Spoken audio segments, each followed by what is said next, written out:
بسم اللہ الرحمن الرحیم۔ السلام علیکم ناظرین کرام۔ حضرت ابراہیم علیہ السلام نے کیوں خانہ کعبہ کی تعمیر کی؟ کیوں ہمیں قرآن پاک اور کتابوں میں ان کا ذکر ملتا ہے؟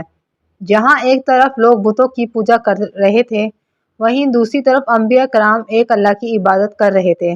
آخر کیوں آئے تھے یہ انبیاء کرام؟ ان تمام سوالات کے جوابات آپ کو اس ویڈیو میں ملیں گے، مگر اس سے پہلے اگر آپ چینل پہ نئے ہیں تو ویڈیو کو لائک کیجیے گا، چینل کو سبسکرائب کریں اور بیل آئیکن کو پریس کریں تاکہ انفو بائی بشریٰ شیخ میں آنے والی تمام ویڈیو کا نوٹیفیکیشن آپ سب کو ملتا رہے۔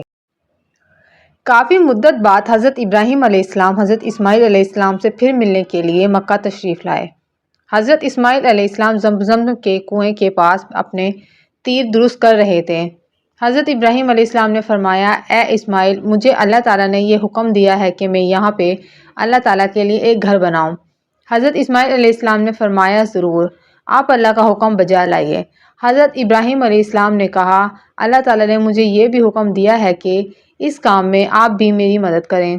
حضرت اسماعیل علیہ السلام نے کہا، جی ہاں، میں بھی اس کام کے لیے تیار ہوں۔ پھر دونوں باپ بیٹا اٹھے اور بیت اللہ کی تعمیر شروع کر دی۔ حضرت ابراہیم علیہ السلام دیوار بنا رہے تھے اور حضرت اسماعیل علیہ السلام پتھر اٹھا اٹھا کر لا رہے تھے اور دونوں یہ دعا مانگ رہے تھے۔ ترجمہ: اے میرے رب، ہماری طرف سے یہ خدمت بیت اللہ کی تعمیر قبول فرمائیے، بے شک آپ خوب سننے والے اور جاننے والے ہیں۔ جب زمزم کا کنواں ظاہر ہو گیا تو جرہم اور عمالیہ قبیلے کے لوگ وہاں آ کر آباد ہو گئے۔ ان لوگوں نے اللہ کی عبادت میں دوسروں کو شریک ٹھہرانا شروع کر دیا۔ اللہ رب العزت نے حضرت ابراہیم علیہ السلام سے کیے ہوئے وعدے کو پورا کرتے ہوئے حضرت اسماعیل علیہ السلام کو نبوت سے سرفراز فرمایا اور اسماعیل علیہ السلام پر یہ ذمہ داری عائد کر دی کہ اپنی قوم جرہم، عمالیہ اور یمنا قبائل کو سیدھی راہ پر لانے کے لیے انہیں نصیحت کیجیے۔ اور اللہ تعالیٰ قرآن کریم میں ارشاد فرماتا ہے، ہم نے ابراہیم، اسماعیل، اسحاق اور ان کی اولاد عیسیٰ، ایوب، یونس، ہارون اور سلیمان علیہ السلام کی طرف بھی وحی بھیجی تھی۔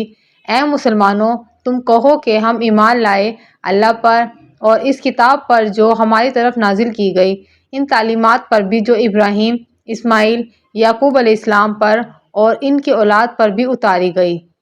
حضرت ابراہیم علیہ السلام خود بھی نہایت عبادت گزار تھے اور اپنے قبیلے والے کو بھی اللہ تعالیٰ کی عبادت کی تعلیم دیا کرتے تھے۔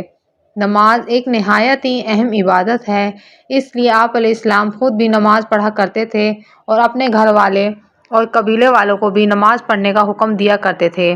اور اللہ تعالیٰ قرآن کریم میں ارشاد فرماتا ہے کہ وہ اپنے گھر والوں کو نماز اور زکوٰۃ کا حکم دیتے تھے اور وہ اپنے رب کے نزدیک بڑے ہی پسندیدہ انسان تھے۔ حضرت اسماعیل علیہ السلام کو اللہ رب العزت نے کئی بیٹوں اور بیٹیوں سے نوازا تھا۔ وفات سے پہلے آپ نے اپنے بھائی اسحاق علیہ السلام کو اپنا جانشین مقرر کیا اور اپنی بیٹی اسماء کی شادی اپنے بھتیجے ایس بن اسحاق سے کر دی۔ حضرت اسماعیل علیہ السلام 147 سال کی عمر میں اس دنیا فانی سے رخصت فرما گئے۔ آپ علیہ السلام کو آپ علیہ السلام کی والدہ کے روضے کے قریب مقام حجر میں سپرد کیا گیا۔